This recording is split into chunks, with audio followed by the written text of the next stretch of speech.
Orang Islam adalah man salima akhuhu min yadihi wa lisanihi. Orang Islam adalah temannya, saudaranya, tetangganya merasa aman. Dengan Islam Nusantara kita pertahankan budaya kita. Dengan Islam Nusantara kita pertahankan kedaulatan kita. Dengan Islam Nusantara kita pertahankan kekayaan alam kita, kekayaan laut, kekayaan tambang, kekayaan yang ada kita miliki. Dengan Nusantara kita bangun negara kita ini. Alhamdulillah kalau di kalangan NU, saya kan yang penting ngurus yang warga NU, gak ngurus yang lain. Sampai sekarang tidak ada warga NU satupun santri NU yang ngebom.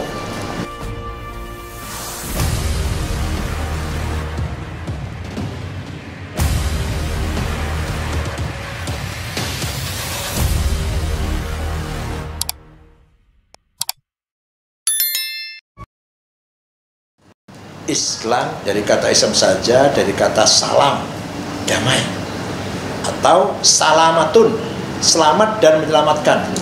Maka orang Islam itu orang yang, saya orang Islam nih, saya orang Islam, maka seyogianya tetangga saya, tetangga kanan, tetangga kiri, tetangga depan, tetangga belakang harus merasa aman hidup dengan saya.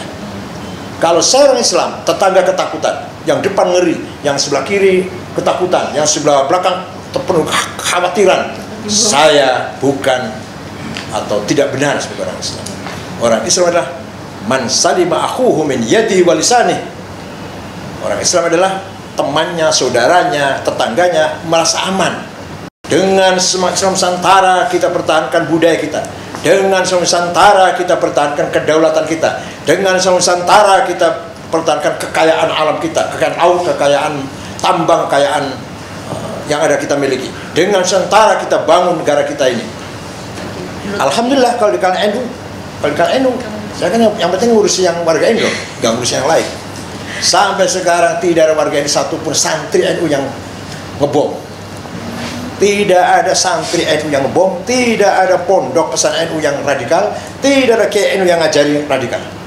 Kiai NU semua yang ngajari ayo gotong royong, ayo akur, ayo saling tolong menolong. Semua kiai NU pasti ngajarnya gitu, ngajinya gitu, pasti dibayar atau nggak dibayar, diperintah atau nggak diperintah, dengan kemauan sendiri. Kiai NU selalu ngajarkan ayo akur, ayo bersatu, ayo gotong royong, ayo saling membantu.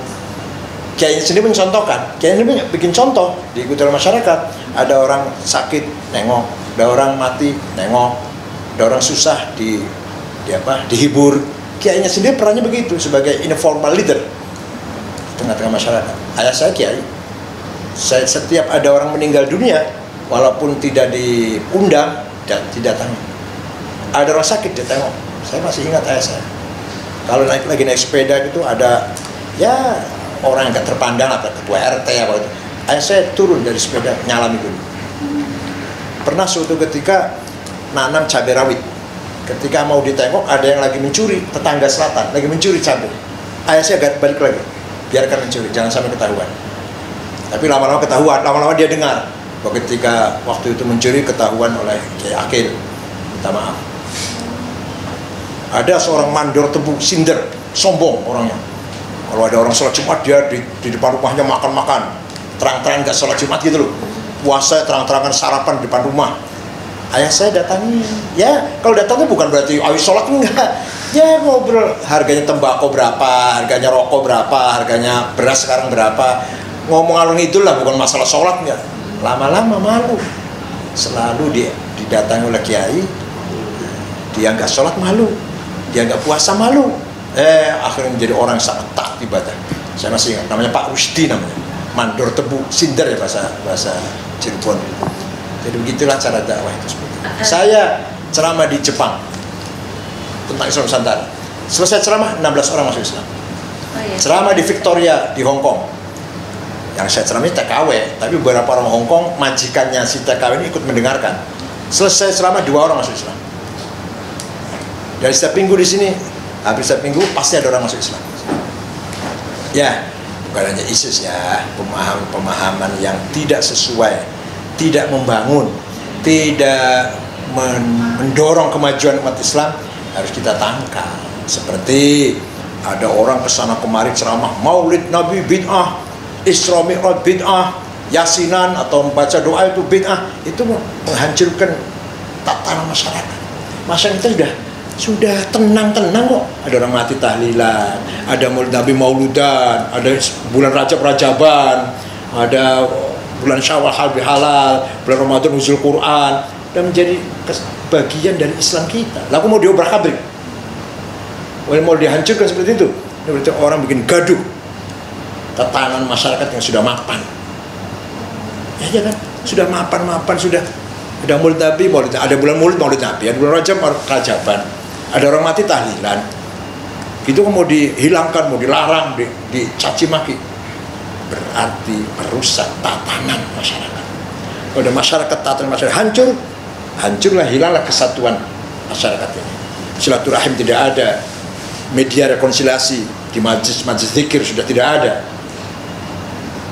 Ada orang mau bertengkar, ada orang bertengkar hari Rabu, malam Jumat tahlilan bareng, akur kan?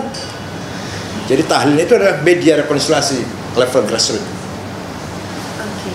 Berarti Islam Nusantara itu juga bisa diartikan sebagai pemersatu antara Islam dan negara. Ya.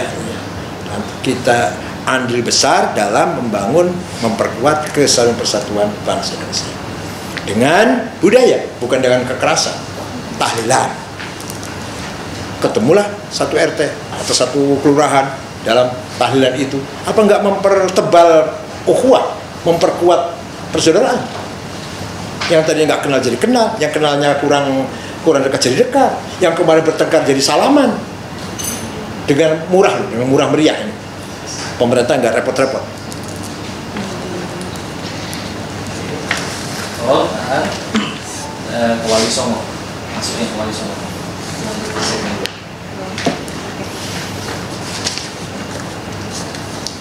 Baik Pak Kiai, Wali Songo itu adalah fakta gerakan dakwah Islam Nusantara, benar begitu? Ya.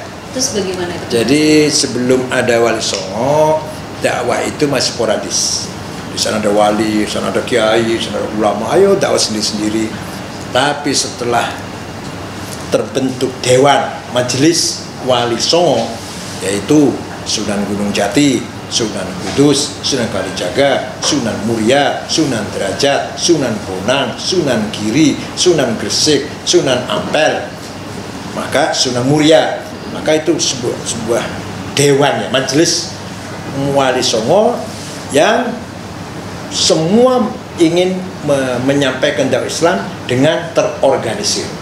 Sukseslah setelah Wali Songo terbentuk, sukses dakwah Islam di Nusantara ini. Sebelum Wali Songo sporadis, ya kan, organisasi Wali Songo lah, Dewan Majelis Wali Songo. Masing-masing punya tugas masing-masing. Kalau Sunan Kalijogo melalui seni mengkontekkan wayang ciptaan Kalijogo itu jauh lebih modern, lebih maju daripada wayang dari India, dari aslinya. Dari India tuh digambar kertas, oleh Sunan Kalijogo diganti kulit yang gerak, hidup. Itu kan filosofinya perang antara kebaikan dan kejahatan. Yang terakhir pasti yang menang adalah kebaikan. Itu pula Sunan Bonang dengan pendekatan alat-alat musik. Bonang itu artinya apa? Musik yang kening itu, bonang. Begitu pula ada yang dengan cara dagang, macam-macam. Wali Songo punya tugas masing-masing, ternyata sukses. Hilanglah agama Hindu dan Buddha dari Jawa tanpa ada kekerasan, tanpa ada perang.